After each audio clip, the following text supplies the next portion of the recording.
Imagine a world where your mind isn't just a tool, but like your undeniable superpower. Hmm. A place where distractions just melt away, and every single hour you dedicate to something important actually pulls you closer to your biggest dreams. That sounds pretty good. Right. But what if I told you this isn't some, fantasy? This is the real achievable power of deep work, which Cal Newport explains so well. Exactly. And it really isn't wishful thinking. For anyone out there who feels constantly pulled in a million directions by pings and notifications and just busy Yeah, works. totally overwhelmed. Right. Our deep dive today is kind of a shortcut to understanding how you can master your focus, get back your time, and, achieve more of what actually matters to you. Absolutely. So, our mission for you today, whether you're a student, an entrepreneur, a creative, a professional, really anyone looking to make a bigger impact, is to unpack why focus has become this new superpower in our, let's face it, constantly buzzing world. And how you can unlock your brain's full potential. Yeah, let's get into it. So, let's start with what Newport calls the deep work revolution. It kind of kicks off with this stark realization. In a world just drowning in notifications, emails, likes, endless scrolling, something really powerful is, well, vanishing. Our ability to focus. Exactly. Our deep focus. And what's really insidious, I think, is how our everyday habits are actually contributing to this. Checking your phone first thing, flipping between browser tabs constantly, answering emails while you're trying to do something Oh, else. yeah, that mid-task email check. Guilty. We all are. Scrolling social media the second a task gets even slightly difficult. Newport gives this stuff a name. Shallow work. And the trap with shallow work is that it feels productive, doesn't it? It's easy, it's often low value, you do it while you're distracted, like those quick email replies or endless admin stuff. Right. You feel busy, absolutely. Yeah. But you're not actually creating anything significant or really pushing forward on your main goals. You're just spinning your wheels. Mistaking motion for actual progress. Shallow work keeps you busy, but ultimately it's not fulfilling. So what's the alternative? Deep work, Hmm. which is quite different. It's rare. It's cognitively demanding. This is the state you're in when, say, a coder is writing brilliant software or a writer is crafting a novel. Or a student solving a really complex problem. Exactly. It's that intense, uninterrupted concentration where you're so immersed, the rest of the world just kind of fades away. That's how you get high-value output, improve skills rapidly, and really hit peak performance. The difference is huge when you lay it out like that. Shallow work keeps you stuck, treading water. Deep work actually moves you It forward. tells you, yeah. It's the secret weapon, really, for standing out today. Newport argues, pretty convincingly, I think, that in this economy driven by speed, automation, and just constant distraction, the ability to concentrate deeply is your most valuable skill, period. And this is why he calls focus the new superpower. He identifies three main groups who are really going to thrive. First, high-skilled workers, people who can master complex things quickly. Second, superstars, those who produce at absolutely elite level. And third, owners, people who can leverage automation or invest wisely. And what ties them all together? Their capacity for deep work. They can shut out the noise, get into that focused state, and as a result, they build rare skills, create work that genuinely matters, and become, well, pretty irreplaceable. Newport has this powerful analogy for it. He says deep work is to the 21st century what literacy was to the industrial age. Wow. That's a strong statement. Isn't it? Without it, you fall behind. With it, the potential is huge. And there's actual neuroscience backing this up. Yeah, there is. When you concentrate deeply, your brain physically changes. It forms these strong neural connections through a process called myelination. It's like insulating the wires in your brain. So the more deep work you do. The better you get at it, your brain gets sharper, faster, more creative. But the flip side is multitasking or constant task switching that keeps your brain in a shallow loop. It never builds that myelin, never achieves true mastery. So you feel busy, but you're not actually getting better or learning deeply. Exactly. It's often why people hit career plateaus. They stop focusing deeply, stop really learning, and get stuck in that cycle of busy but not productive. And then there's this concept he introduces, attention residue. Once you hear about it, you see it everywhere. Oh, absolutely. Explain that. So when you jump from one task to another, like you're deep in a report, and you quickly switch to answer an email, your attention doesn't fully snap back to the report. A part of your focus, like a residue, stays stuck on the email. It's like trying to drive with the parking brakes slightly on all the time. That's a great way to put it. Every little switch leaves this residue, and it drains your mental energy, makes you less clear, and just chips away at your ability to do real deep work. Over time, it adds up to exhaustion. So you have to protect your attention like it's gold. It's your most valuable asset, truly. Okay, so we know the problem, the constant noise, the pull of shallow work. What's the solution Newport offers? Well, it's a pretty radical idea in today's world. He says we have to intentionally, consistently, and with discipline, train ourselves to work deeply. So it's not just going to happen by accident. Definitely not. It means creating routines, eliminating distractions, learning to say no to shallow stuff, choosing quality over quantity, and this is key, retraining our brains to actually enjoy focusing again. It sounds like a challenge. It is, but it's the path from scattered to strategic, from overwhelmed to really effective. The deep life starts with these choices. Okay, so that leads us into the how. Rule 1, work deeply. Mastering the discipline. Exactly. Knowing deep work is valuable is one thing. Actually doing it consistently is another. You have to structure your life around it, build systems. And not just rely on willpower, right? I think most of us try that first. Just try harder to focus. Yeah, and Newport says willpower is finite. It's like a muscle that gets tired or a battery that drains. If you're constantly fighting distractions, you'll eventually lose that battle. So instead of willpower, build structures, rituals, environments, habits that make deep work the default, not the exception. He lays out 4 different approaches or philosophies for this. Right. First is the monastic philosophy. This is pretty extreme, basically. Total isolation from shallow work. Think of a novelist disappearing to a cabin for months. Okay, probably not practical for most of us. Likely not. Then there's the bimodal philosophy. This involves splitting your time into really large chunks. Maybe you have deep work days and shallow work days, like a professor who teaches 3 days and does deep research the other 2. The key is fiercely protecting those deep blocks. That seems more doable for some. Then the rhythmic philosophy. This one's very popular and often effective. It's about building a daily habit. Same time, same place every day. Like doing deep work from 6 to 8 a.m. before the chaos starts. It builds momentum. I like the sound of that one. Consistent. And finally, the journalistic philosophy. This is squeezing deep work into any free block you find. It sounds flexible, but Newport warns it really only works for people with incredible discipline, like, well, journalists on deadlines. Not for beginners. Good warning. So, whichever style fits, rituals are key. Absolutely essential. Ritualize the start of your deep work. Know where you'll work, for how long, what the specific goal is, and how you'll support focus, like phone off, email closed. This reduces the mental effort needed to start. Makes it automatic. And you mentioned a secret weapon, time blocking. Yes. This is huge. Instead of working reactively off a to-do list or your inbox, you schedule every single minute of your day. Divide your day into blocks and assign a specific task to each block. Even breaks, lunch, shallow work gets a block. Why is that so powerful? It forces you to be intentional. You see exactly where your time goes, and you have to prioritize deep work. It prevents shallow tasks from just expanding to fill all the available space.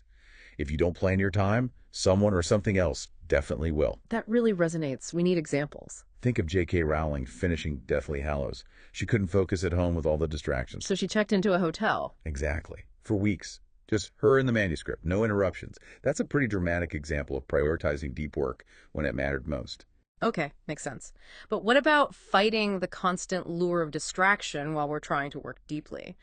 That brings us to rule 2, embrace boredom. Right. This sounds weird at first.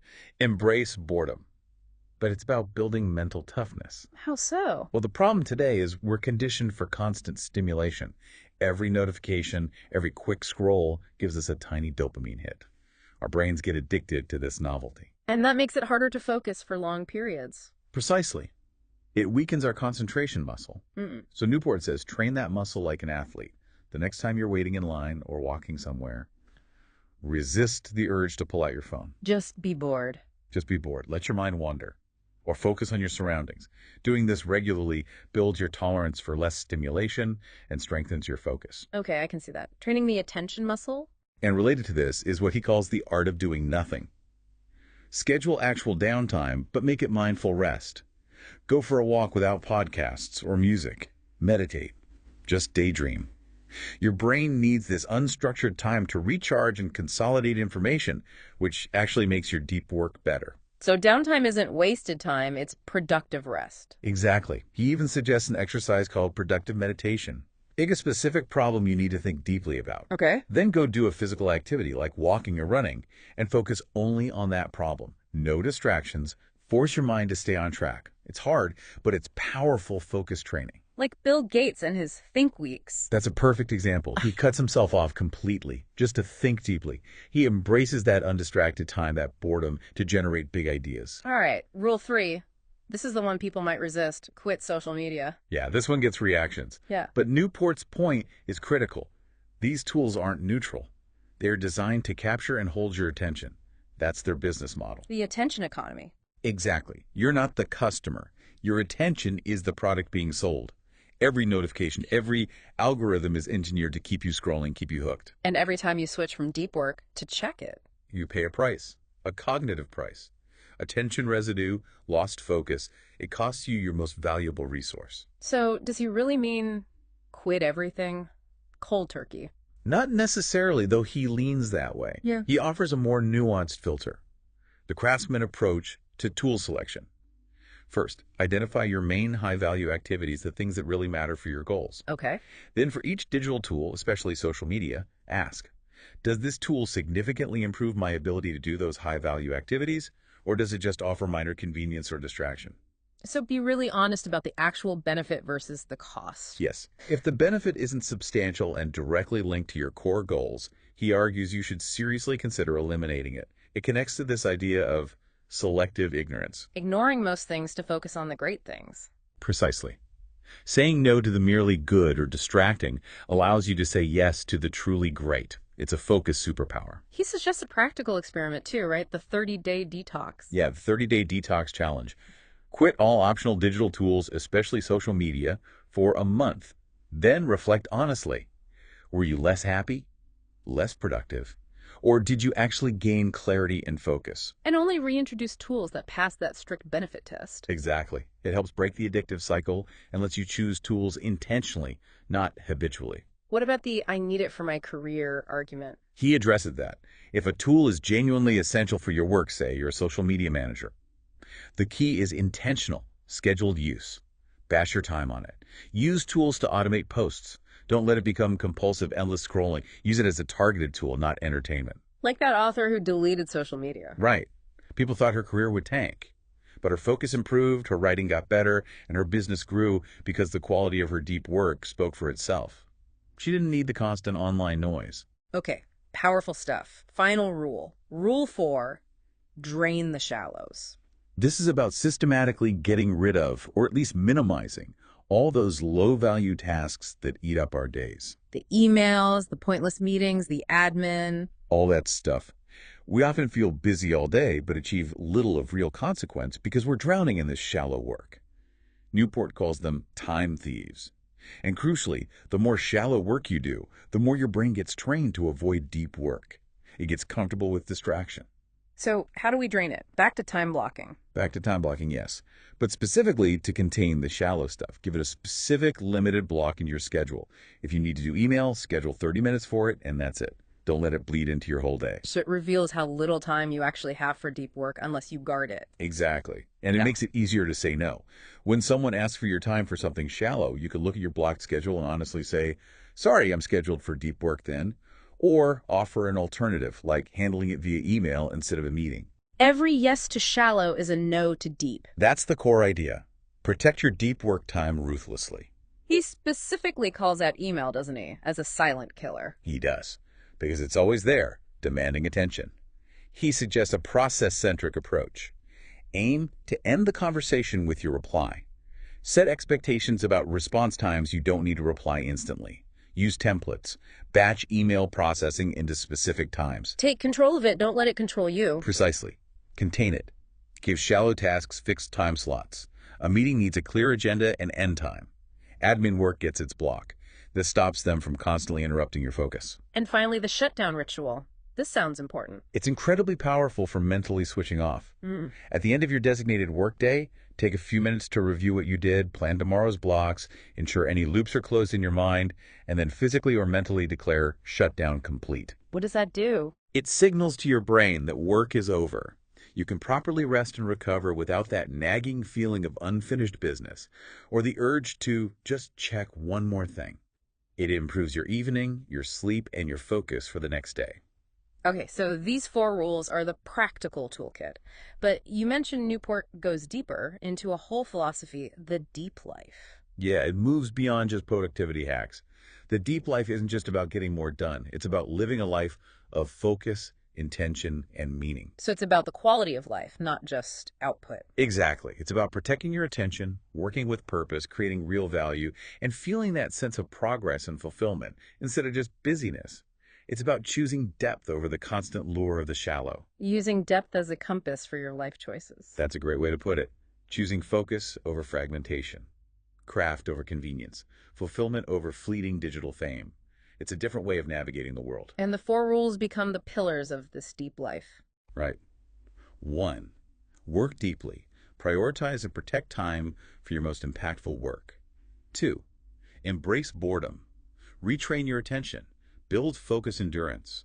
3. Quit or tame social media. Reclaim your attention from engineered distractions. 4. Drain the shallows. Minimize low-value tasks to make space for what matters. These aren't just work strategies, they become principles for a more meaningful existence. It's not just about work then, as it applies everywhere. Absolutely. It influences how you learn, how you engage in hobbies, even how you interact with family and friends. It's about being fully present and engaged. Like those historical examples, Jung in his tower, Beethoven on his walks. Rowling in her hotel room. They all understood, intuitively or explicitly, the power of blocking out distractions to create something lasting. They chose depth. And the message for us, for you listening, is that this is a choice you can make too. It is. A choice few people make in our noisy world. But Newport believes those who do find it incredibly rewarding. You don't need a cabin in the woods. Just start small. Like one deep work session. Yeah, schedule 1 hour of focused work tomorrow. Turn off your phone for that hour. Or practice embracing boredom next time you wait in line. Try a shutdown ritual tonight. Small steps build momentum. Exactly. You'll start to feel the difference, the clarity, the progress, the satisfaction of doing work that truly matters. So the final thought here is, go beyond the hacks. Go beyond just hustle. Go deep. Because depth isn't just the future of work. It's really about crafting a future and a present that feels truly meaningful. What could your deep life look like? Something to